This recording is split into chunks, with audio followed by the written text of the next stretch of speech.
Hello and welcome to the local campaign, helping voters make an informed choice in the upcoming municipal election. I'm Erin Anderson. Tonight we have the Waterloo Ward 5 debate. Waterloo's 5th Ward is located in the city's east end. It is bordered by Lexington Road to the north, Marsland Drive and Weber Street to the west, and the city limits to the south and east. There are 2 candidates vying for the Ward 5 council seat, and they are incumbent Mark Whaley and Jen Vasic. Thank you for joining us. Speaking order was drawn before the debate, so we'll kick things off tonight with opening remarks. And first up, we have Mark Whaley. Well, thank you, Erin and Adam. A pleasure to be here. In fact, I want to begin by thanking Rogers. This program has become the kind of #1 political point for municipal politics. So lots of people will be watching and listening. So thank you for the opportunity. And I'm going to begin by talking to you about what an honor and a privilege it's been to be serving my constituents over these past many terms. I just love what I'm doing. I think it shows in the work that I do. But for me, loving my job really isn't any reason for you to actually go and cast a vote for me. So I want to give you 2 reasons why I think you should. And they are experience and commitment. Long before I became a municipal leader, I worked in government at the region of Waterloo for a long career. And there I learned how government worked from the inside out as a social worker, also how to help people. And at the same time, I had the opportunity to be a volunteer in our community and volunteered for years to the point where I became the first recipient of the Waterloo Award and later the Canadian Urban Leadership Award. So these were the foundations for my reasons for getting into local politics. And since then, I've spent 4 terms as an elected official during Waterloo's greatest period of growth. It's been a very exciting time. But all that experience means nothing without commitment. I have been committed to my work. I come to every meeting prepared to make the tough decisions to move the city forward. And so as we drill down, I'm going to talk about my experience, my commitment, and what it means to you. Thank you. Thank you, Mark. And continuing with our opening remarks this evening, we'll turn things over to Jen Vasic. Thanks. So one of my first jobs was working at a home and garden center as a cashier, where I learned the value of good customer service. And you might say good customer service runs in my family. My mom's been a receptionist for her career, and my dad's a taxi driver. So I know good customer service means building trusting relationships, being open and honest about challenges, and then working and taking action to fix those challenges. But ultimately, good service means going above and beyond. My family background and my early work experiences have laid the foundation for my love of service to the community. And I've continued to build on this love of service in my work in the nonprofit and social sectors in this community. As a support worker for youth who live in low-income neighborhoods, as a researcher and evaluator where I bring lots of different ideas and points of view together and then make recommendations about how to move forward and fix and address complex social issues, and as a volunteer at Reception House, and I'm currently the chair of the Public Art Advisory Committee at the region of Waterloo. Building on these experiences, I want to work with you to build a community that we love now and that we want to leave for future generations. As your city councillor, I will make sure that attention is paid to our ward, that we aren't missing out on opportunities, and that we aren't overlooked. I'm going to push for a transportation system that's easy and safe to get around on, and I will stay in touch. When you contact me, I will get back to you in a timely way, and I'm going to let you know when things are coming up that matter to you so you can have your say. If this is the kind of hard work, responsive communication, and passion for public service that you want, vote for me, Jen Vasic, on October 22nd. Thank you, Jen. Well, that wraps up our opening remarks now for this evening, so we'll kick off our question and answer period. For that, I'll turn things over to Waterloo Chronicle reporter Adam Jackson. With the new provincial government at the helm, how do you plan to advocate on behalf of the city to the province? Now continuing with our format with our drawn order, we will kick things off for first answer with Jen Vasic. Well, thank you so much. So this is a really exciting first question because my work in this community for the last 10 years has been as a social worker, a researcher, and a community developer.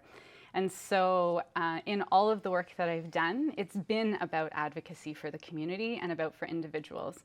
So I have worked with youth and families, building relationships with the key people in the community at all levels, in the nonprofit sector, with politicians, within the education system, at a grassroots level in the communities, to push for the changes that people want to see. And so one example is when I worked at Pathways to Education, and the youth I worked with were sort of the youth who were having the most trouble at school, staying in school, and they weren't also coming to tutoring, but that meant that they were at risk of leaving the program or being asked to leave the program. And so that would further jeopardize their high school careers. And so one of the things that we did was I talked to the youth, and I talked to the teachers and the parents and the program, and we came together to find a solution that worked for everyone. And we ended up running tutoring at a time that worked for them in a location that was convenient for them. And so what I do is I bring together different perspectives, and I ask questions, and I work with the right people to make sure that the right change is happening. And so I am so excited to draw on this 10 plus years of experience doing advocacy in this community with the leaders, political, social sector, and nonprofit, to advocate for the right changes we want to see from the provincial government. Thank you, Jen. And Mark Whaley, your answer.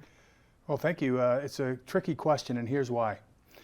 We've got a brand new government in Queen's Park, and we're not sure what to expect.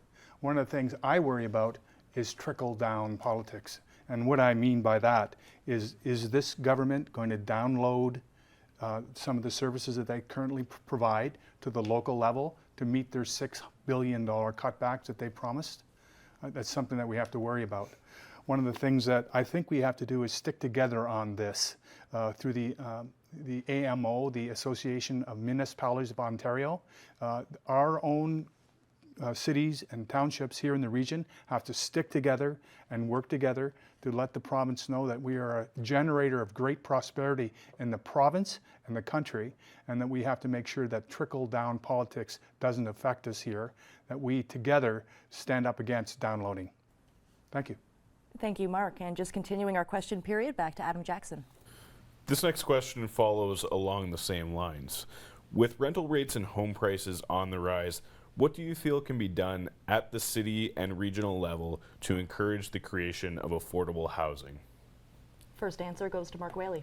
Thanks. So affordable housing used to be just the purview of the region of Waterloo, but in the past few years the city's gotten involved by waiving development charges to new organizations who want to bring affordable housing to Waterloo.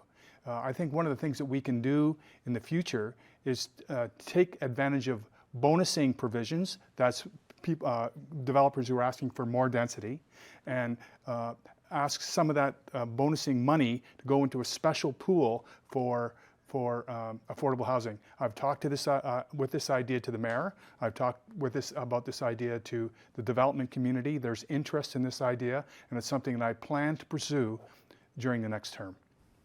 Thank you, Mark. Jen Bassick. Thank you.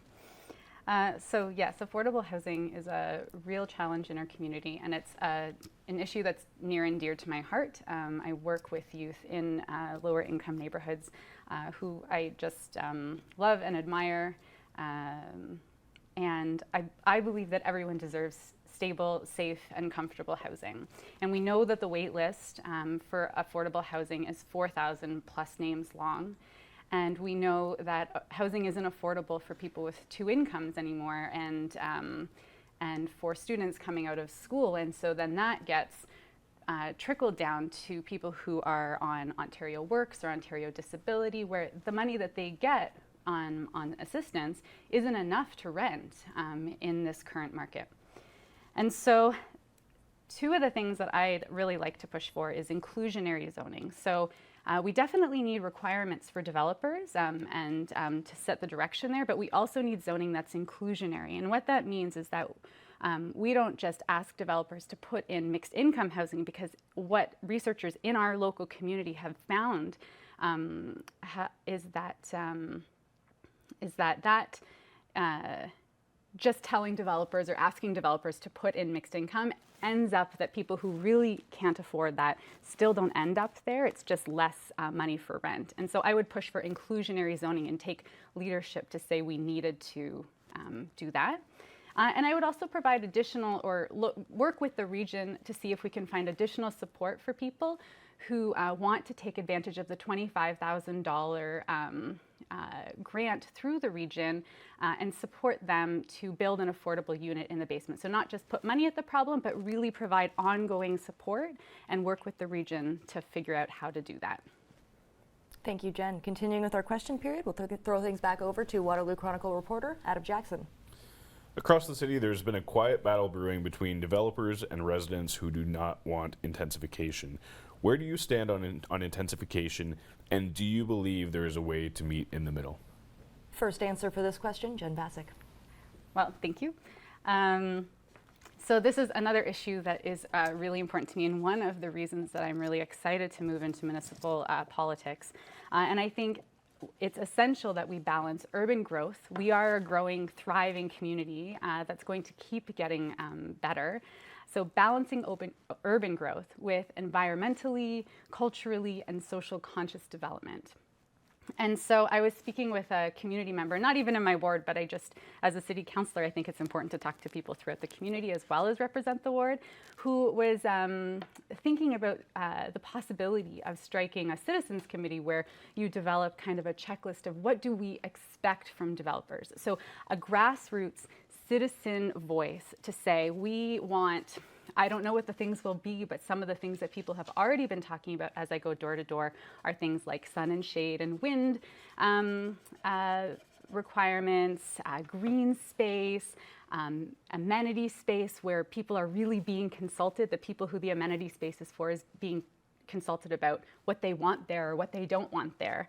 And then, like I said before, I think taking a leadership role and pushing for inclusionary zoning is another really important element of intensification and addressing it. Thank you, Jen. Thanks. Intensification, Mark Whaley. You know, Waterloo is a very exciting place in this province and in this world. We attract people from all over the place who want to live here, they want to work here, and they want to raise their families here. That's creating a great pent-up demand for growth. I was involved early on in the development of the nodes and corridors idea, where we were not going to go farther into the green land all around the city, but actually build up and and create vertical neighborhoods rather than pushing out into farmland. That's been around for about 10 years now, and it's been fairly successful. What we do is put the intensification where it should be, away from the quiet neighborhoods, keep the neighborhoods quiet, and push intensification to those nodes and corridors that are key building areas for the city. We see this around the universities, where the intensification for the students. We see this in the core. It was planned. It's a strong idea that carries us forward, and we're going to continue to do that. Intensification, but in the right place. Thank you, Mark. Adam. Bechtel Park is one of the main sporting areas in the ward, with mounting pressure from the cemetery, as well as a dilapidated ball diamond. What do you see as the long-term vision for this chunk of green space? So Bechtel Park came on board about 50 years ago. It was a gift to the city by the Bechtel family, and the intention for all the acreage there was to be a cemetery for the future. It was a city cemetery for the future. At the beginning, we don't need all the cemeteries, so we turned it into ball diamonds, soccer fields, with the expressed intentions, and that everybody knew that as the cemetery grew, these ball fields and ball diamonds would be displaced, and we'll find other places for the city. That's begun to happen. And there's been a little bit of hue and cry around it. But the fact of the matter is, Bechtel Park was always meant to be a cemetery. It will be a cemetery perpetuity. We have enough land for 200 years of cemetery.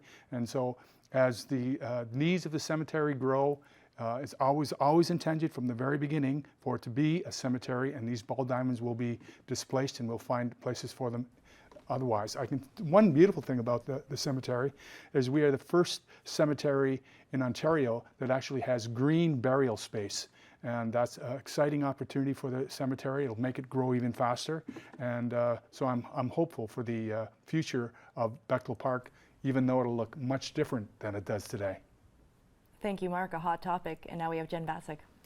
Well, thanks a lot. That is a really pertinent and relevant question. And everyone wants to die with dignity and know that they are going to be in the place that they want to be when they die, so their family can possibly visit or remember in a way that's meaningful to them. So I appreciate how important that cemetery is there.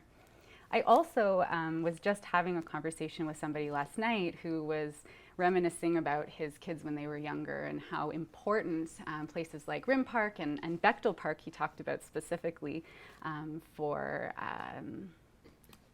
playing ball, for playing soccer, for taking a walk through the forest, for cross-country skiing, the dog park there, which keeps dogs kind of contained so they're not pooping everywhere, and gets them to socialize so they're even just better community members.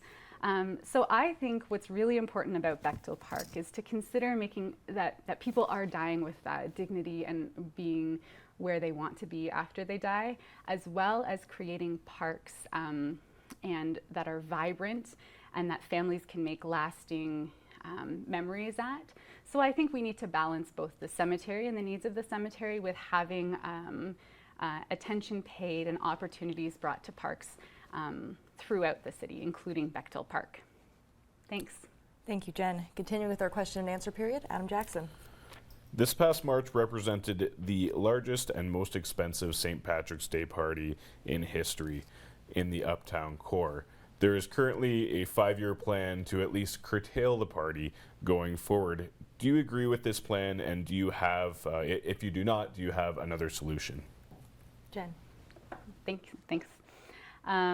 Okay, so I think there are two priorities here, and one is safety of students and the public as well as property, and the second is the resources that it takes first responders to address the challenges that have come out of these parties. And I definitely think that we need to be doing some long-term thinking about how to make this party safe, or any community party safe. But also, let's talk about parties. So in my going around to talk to people in the neighborhood, one of the first coffee parties I had with some neighbors, they were nostalgic about these neighborhood parties from the 1970s and are saying neighbors aren't getting out any longer and they aren't just coming out onto the street and having barbecues. And I don't just see families walking around the neighborhood as much as I used to. And so there's a nostalgia for having parties. And there is a great opportunity here with the upcoming neighborhood strategy, and something I'm really excited about because this is neighborhood work and community development is what I do. And so I think there's an opportunity for having parties, neighborhood and community parties, where we are building memories, where we are working with businesses to legitimize these parties, make them safe. And we have like the second biggest Oktoberfest in town, in the world. And I think we can work with people who have been running Oktoberfest for years to learn what works, what doesn't, and then work with neighborhoods to find out what they want from these parties as well, to build neighborhood belonging, cohesion, have fun, and create memories. Thanks. Thank you, Jen Bassick. And Mark Whaley. Well, the Ezra Street Party has been a real roller coaster ride for the city and for the police.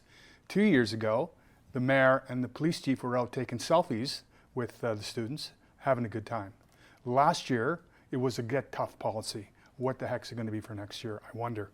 I talked with both the mayor and the police chief about my idea that there is a party that happens every Friday the 13th in Port Dover, which has started off as a rough and tumble experience, which has now become a community celebration, The Friday the 13th motorcycle party at Port Dover is an example of the entire community coming together, not just students, but the entire community coming together to have a party.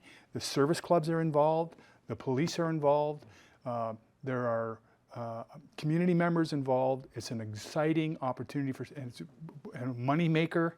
Everybody has a good time, and it has proven to be a successful model. I've invited both the chief and the mayor to take that model into account.